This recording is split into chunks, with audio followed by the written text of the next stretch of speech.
бізге керек болады дәл осындай. Мен осындай жіппен тоқиын деп жатырмын. Өздеріңіз қалауларыңыз бойынша Soft Baby деген 100 граммда 250 метр бар 100% акрил. Сосын бұдан бөлек бізге керек болады крючок, резинкасын тоқығанға осындай 3,5 мм крючок, және де шапканың өзін тоқығанға 4,5 мм крючокты пайдаланатын боламын. Одан бөлек әрине қайшы керек болады, және де линейка не болмаса сантиметровая лента алсаңыздар да болады. Сосын мына скрин жасап алсаңыздар болады, не болмаса өздеріңіз қалауларыңыз бойынша дәл осылай өлшеп тоқи берсеңіздер болады. Бұл жерде маған керегі окружность головы және де глубина шапочки дейді. Осы керек болады. Мына жақта возрастымен 3-6 айлық балаға тоқиын деп отырмын. Окружность головы ол бізде мысалға мен 43 алам. 43 сантиметр алам, резинкасын яғни 43 сантиметр етіп тоқитын боламын. Одан кейін глубина шапкиді сосын түсіндірем. Шіп менде жіңішке болғандықтан мен 2 қабаттап тоқимын. 2 қабаттау үшін осылай ортасынан тартып екінші басын шығарып аламын. Олай болса бастаймыз. Менде мынау 2 басын біріктіріп алдым. 3,5 мм крючогымен 12 воздушный петля көтеріп аламын. Негізі 11 көтеріп алсаңыздар болады. 11 іліп алсаңыздар болады. То есть 1, 2 кейін бір петля тағы бір рет тоқимыз да, крючоктан кейінгі міне бірінші түр, одан кейін екінші петляға соединительный петля жасаймыз. Дәл осылай. Бірінші рядты тоқып бастап жатырмыз. Келесі петляға да дәл солай соединительный петля. Дәл осылай қатардың соңына дейін соединительный петлямен тоқып шығамыз.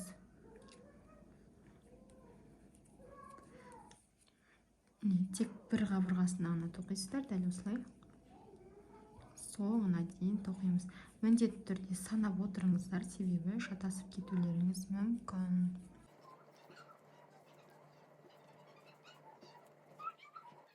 Бірінші қаттарды тоқып болдым.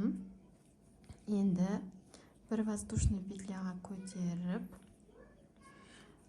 жұмысымызды бұрамыз да, келесі крючоктан кейінгі екінші петляның тек қана осы бір қабырғасынан ғана крючогымызды шығарып, соединительный петлямен тоқимыз. 1, 2, 3.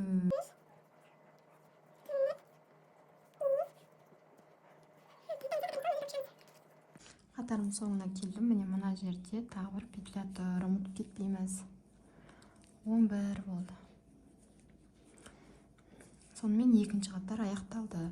Тағы да бір рет воздушный петляға көтереміз да, үшінші қатардан бастап дәл солай тоқи береміз. Крючоктан кейінгі екінші петлядан шығарамыз да, бір қабырғасынан ғана. Ары қарай осылай соединительный петлямен тоқимыз. Пока біздің мынау резинкамыз былай өлшеген кезде мен 43 сантиметр дедім, 43 сантиметр болғанға дейін оны міндетті түрде өлшеген кезде дәл осылай тартып тұрып өлшеймін, соны тағы рет көрсетемін. Мінекей мен өзіме қажет жерге дейін тоқып болдым. Бұны бірақ жаңағы тағы айта кететіні, мынау резинка барынша бұл созылады. Сондықтан да бұны өлшеген кезде осылай тартып тұрып өлшейсіздер. Тартып тұрып өздеріңізге қажет размерге дейін өлшеп аласыздар. Менде 43 сантиметрге дейін осылай жетті. Міндетті түрде тартып тұрып өлшейсіздер. Енді тарт десе қатты тартып тастаудың қажеті жоқ, бірақ барынша тарту керек. осылай өлшеп алғаннан кейін, егер де сіздер бұны тартпай тұрып өлшесеңіздер, бұл кішкентай болып көрінуі мүмкін. Сондықтан да тартамыз да есептеп өлшеп аламыз. Тоқымамыздың басы мен аяғын біріктіруіміз керек. Біз тоқып болғаннан кейін, қажетті размерге келгеннен кейін, ол үшін мына жерде тұрған бірінші петлядан барынша мына басында қалдырған дұрыс. Былай қарай біз өйткені төбесін тоқып кетеміз. Енді ешқандай да соңынан мен бір воздушный петля көтерген жоқпын. Мына жерде тұрған бірінші петлядан бір петля шығарамыз да соединительный петля жасаймыз осылайынан.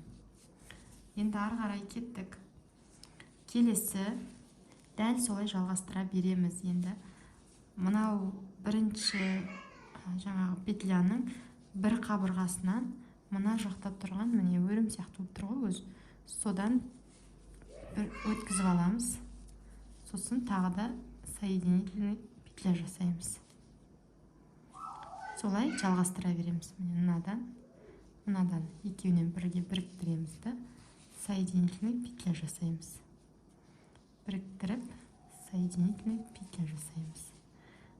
Міндетті түрде шет жағында тұрған петлядан аламыз. Қабырғасынан аламыз. Сіздерде егерде мысалға қанша менде 11 петля болса, 11 осылай соединительный петля қылып тоқып шығуым керекпін. 11 талын біріктіріп шығуым керекпін.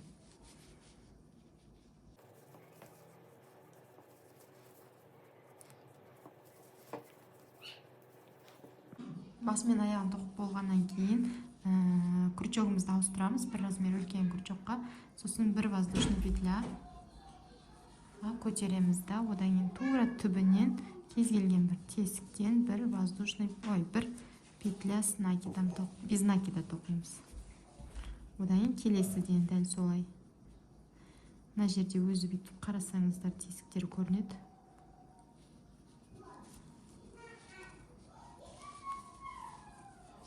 Одан кейін келесіден қандай тесік мына жерде көрініп тұрады, содан өткізе бересіздер.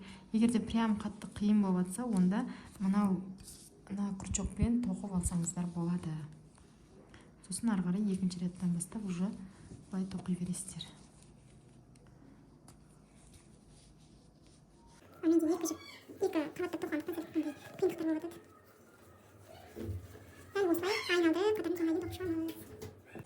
Мінекей мен бірінші қатар тоқып болдым. Мынау менде жұмысымның басы. Енді жұмысымның басы мен аяғын қосамын. Бірінші жаңағы воздушный петля тұр ғой, осы жерден крючогымды кіргіземін да, жұмыс жібін іліп шығарып, жұмыстың басы мен аяғын біріктіріп, бір воздушный петляға көтеремін. Енді сонда бір ряд бітті. Енді осы жерде тағы да айта кететін нәрсе, мынау сіздердің терген тоқыған жаңағы нелеріңіз саны 4-ке бөліну керек. 4-ке бөліну керек. Сондықтан да мүмкіндігінше ең бірінші басында бірінші рядты тоқыған кезде соған ыңғайлап, соған лайықтап алып алғандарыңыз дұрыс. Себебі соңынан біз жаңағы донышкасын дейміз ғой, шығаратын кезде 4-ке бөліп ары қарай тоқитын боламыз. Бірінші ряд тоқып болдық па? Енді келесі рядта мінекей бір воздушный петляға көтеріп жұмысымызды айналдырамыз да, тура түбінде тұрған петлядан бір петля без накида тоқимыз. Ары қарай дәл осылай әрбір петлядан бір петля без накида тоқи береміз. Ешқандай да өзгеріссіз қатардың соңына дейін тоқып шығамыз. Дәл осылай. Сосын мінекей осылай тоқи береміз. Ешқандай да өзгеріссіз. Біз бұны қашанға дейін тоқимыз? Біз бұны пока біздің мысалға менде глубина шапочки деп тұр ғой, мына жер. Мен 43 сантиметр деп алдым. Демек менде 15-16 сантиметр болу керек глубинасы. Яғни біз мына жерден бастап былай қарай жоғары қарай есептеген кезде 15-16 сантиметр болу керек. Енді мен тоқыған кезде 15-16 сантиметр емес, мен мына жерден өлшеп аламын. Қазір менде 7 сантиметр тұр, иә. Мен бұны примерно бір 12-13 сантиметрге дейін тоқимын. Сосын ары қарай уже так 1-2-3 сантиметріміз бізде жаңағы донышкасын төбесін шығаруға кететін болады. Сол себептен де өздеріңізге қажетті размерге, яғни биіктікке 3-4 сантиметр жетпей тоқтатамыз. Сосын ары қарай төбесін қалай шығару керектігін көрсетемін. Ал пока біз осы жерден тура осылайнан әрбір петляға бір петля без накида тоқып шығатын боламыз. Осы бір қатар қайталана береді, ешқандай да өзгеріссіз. Мінекей мен өзіме қажетті биіктікке дейін тоқып болдым. Менде болу керек мінекей 15-16 сантиметр глубинасы биіктік, яғни 15-16 сантиметр болу керек. Бірақ мен бастапқыда айтқан болатынмын 15-16 сантиметрге, яғни қажетті размерге бір 2-3 сантиметр жеткізбеуіміз керекпіз. Менде қазір 13 сантиметр болып тұр. Менде 15-16 сантиметрге 2-3 сантиметр жетпей тұр. Осы жерден тоқтатамын да, енді мынаны мен қысқартуды бастаймын. Сол кезде мына бүйтіп домаланып шығу керек. Тағы да айтатыным, мынау біздегі петля саны 4-ке бөліну керек деп айтқан болатынмын. Менде қазір 48 петля, ол 4-ке бөлінеді 12 петлядан. Енді біз есептейміз. Жаңағы бір воздушный петляға көтергеннен кейін бір воздушный петляға көтеріп, жұмысымызды айналдырып, ары қарай кеттік. 1, 2, 3, 4, 5, 6, 7, 8, 9, 10. Енді 9, енді ары қарай 10, 11, 12-ші петляны мен бірге тоқимын.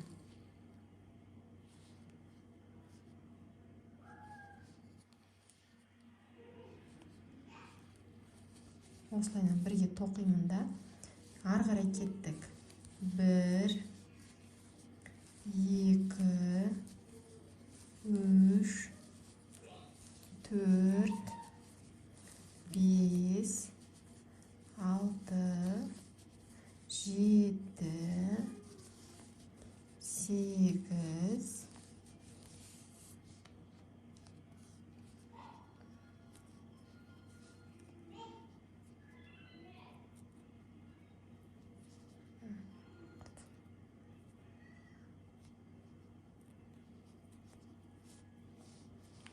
8, 9,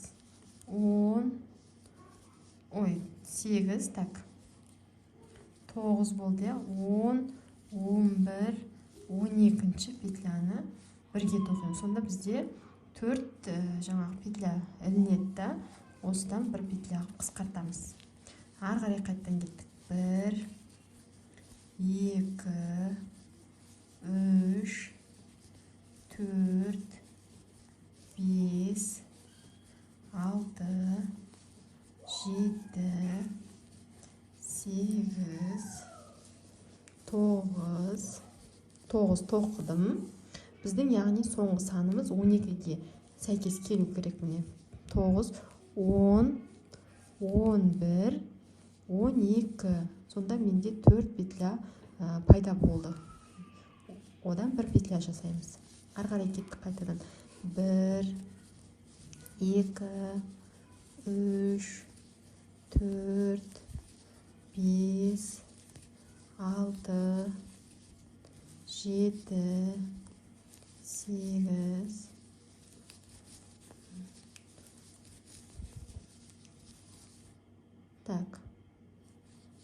10, 11, 12. петля болды. Енді тағы да осылай қысқартамыз да жұмыстың аяғы мен басын қосамыз.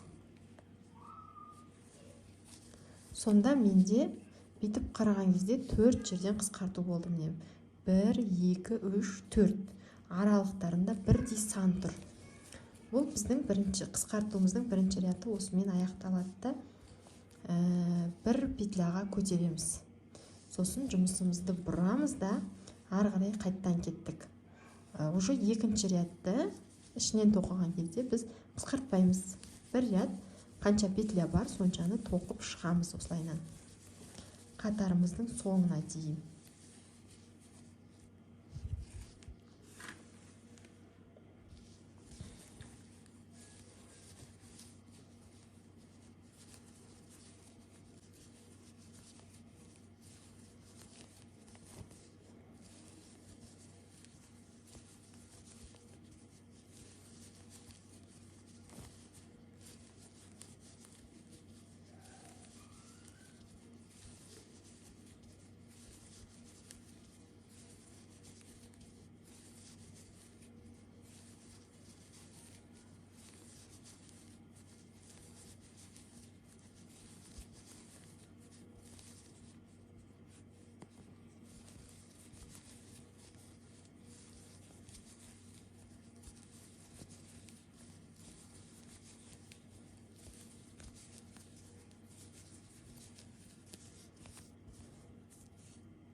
Мінекей мен бір қатар ешқандай да өзгеріссіз тоқып шықтым. Келесі қысқартуымның қатарына келдім. Бір воздушный петляға көтеріп алғаннан кейін тоқымамызды бұрамыз да ары қарай санаймыз. Біз жаңа бірінші қатарда қысқартуда 2 петля қысқарттық. Енді біз мына жерде сол 12 петля болған болса аралықта біз одан 2 петляны алып тастаймыз. Сонда бізде 12-ден 2 петляны алып тастасақ 10 петля қалады. 10 петля қалады. Енді 10 петлядан сонда біз былай қарай тағы да артқа қарай жылжимыз 3 петля. Сонда бізде 7-ші петля. Мына тоқығаннан кейін 8-ші петлядан бастап қысқартуды бастаймыз. Ол үшін 1, 2, 3, 4, 5, 6, 7. Мен 7-ші петляны тоқыдым. Ары қарай 8-ші петля, 9, 10-ші петляны аламын, іліп аламын. Сонда менде 4 петля болады. 4 петляның, біз 4 петля болғанда да мынаны біз уже тоқып кеттік. Сонда біздің былайша айтқанда 3 петля тұр, үшеудің біз 2-ін ғана қысқартамыз. Сонда осы үшеуінен, яғни былайша айтқан 4-еуінен 1 петля шығарамыз. Ары қарай қайттан есептейміз. 1, 2, 3, 4, 5, 6, 7. 7-ші петляны тоқыдым. Ары қарай 8, 9, 10. Осылайынан қатардың соңына дейін тоқып шығамыз.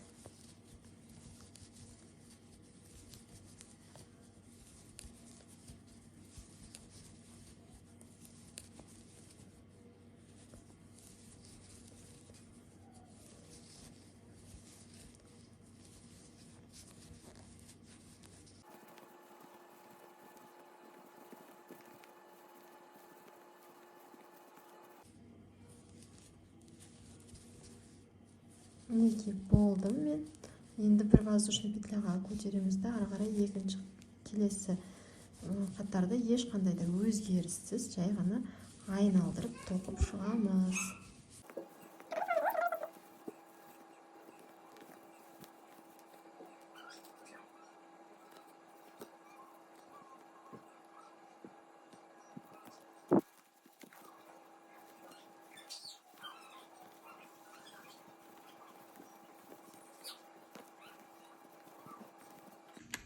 Мінекей мен тоқып болдым екінші немді. Енді тағы да дәл солай уже қысқарта береміз. Пока бізде мына жерде бір 5-6 ма сондай не қалғанға дейін, петля қалғанға дейін солай қысқартатын боламыз. Мысалға келесі рядта мен былай қысқартамын. Жаңа 7 болдық, енді 7-ден 2 петляны алып тастаймын. Сонда 1, 2, 3, 4, 5. 5. Ары қарай 6, 7, 8 дейміз да. Бір жаңа қысқартамыз. Сосын ары қарай кеттік. 1, 2, 3, 4, 5. 5-ті тоқып болғаннан кейін ары қарай кетеміз тағы да.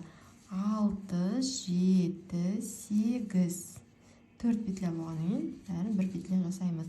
Дәл осылай қатардың соңына дейін тоқып шығамыз. Яғни сіз өзіңіздің жаңағы саныңыз, бастапқы саныңыздан 2 петлядан алып отырасыз да.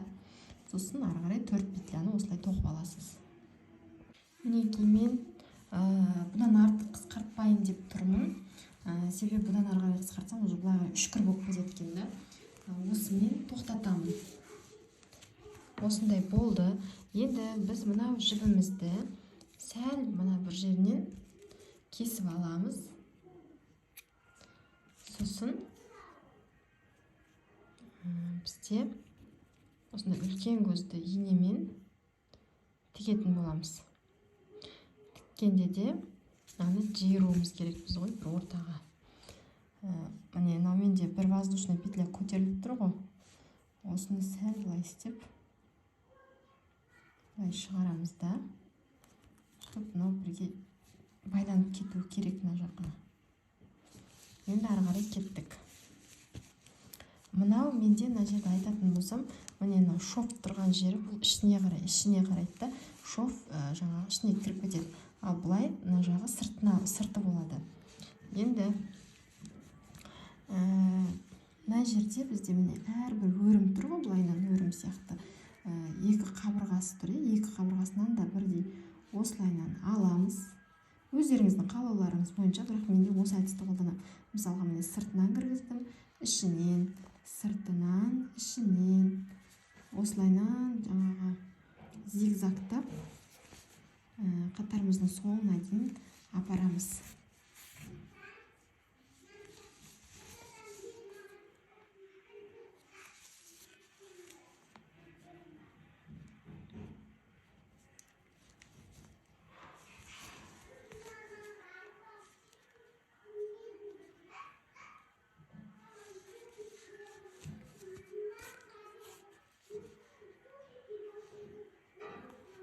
Дәл осылай мен қатарымның соңына дейін келдім. Енді мынаны ақырын бүйтіп тартамыз. Сол кезде мынау жиналады ортаға қарай міне. Үсті жинап аламыз да. Барынша тарттыңыздар, бірақ жіптеріңізді үзіп алмаңыздар. Егер қажет болған жағдайда тағы бір рет солайынан жүргізіп шықсаңыздар болады. Сәл бүйтіп арасынан егер прям жиналмай бара жатса. Осылайынан тартып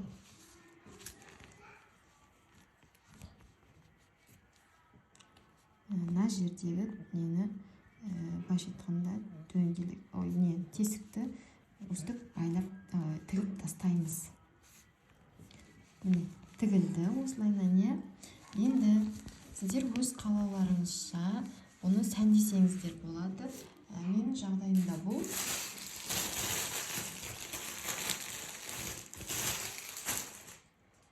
осындай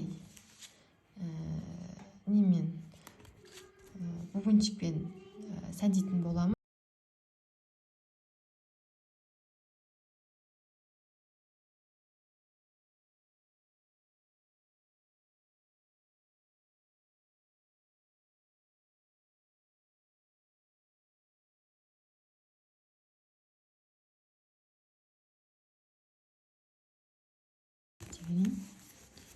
Осындай болады. Енді бізде мына бубончиктің мына жерінде осыған қадайтын мындай өзінің несі бар, заты бар былайша айтқанда. Осыны мынаған қадаймыз да. Сонымен біздің осындай бас киіміміз пайда болады. Өте әдемі болып шыға түсіп, сүйкімді. Артық жіптерді алып тастаймыз. Және де мына бубончиктің бір пайдалы жағы, жуған кезде сөйтіп шығарып қойсаңыздар болады. Қайтадан жуып болғаннан кейін, бас киіміңіз кепкеннен кейін орнына қайтадан қадап қоясыз. Мінекейіңіз. Осындай бас киім тоқылады. Егер де қажет десеңіздер, онда сіздер мына жерінен құлақ жасасаңыздар да болады. Аяғына құлақ жасап қойсаңыздар да болады, ек байлайтын кішкентай балаларға. Жоқ, осылай болады десеңіздер, осылай қалдырсаңыздар да болады. Өз қалауларыңыз бойынша сән десеңіздер де болады. Осымен мастер-класс аяқталды. Басынан аяғына дейін көргендеріңізге көп рахмет. Егер де мастер-класс ұнаған болса, каналыма тіркелуді ұмытпаңыздар, лайк басуды ұмытпаңыздар. Бұдан кейінде де осындай неше түрлі видеоларды мен бөлісетін боламын.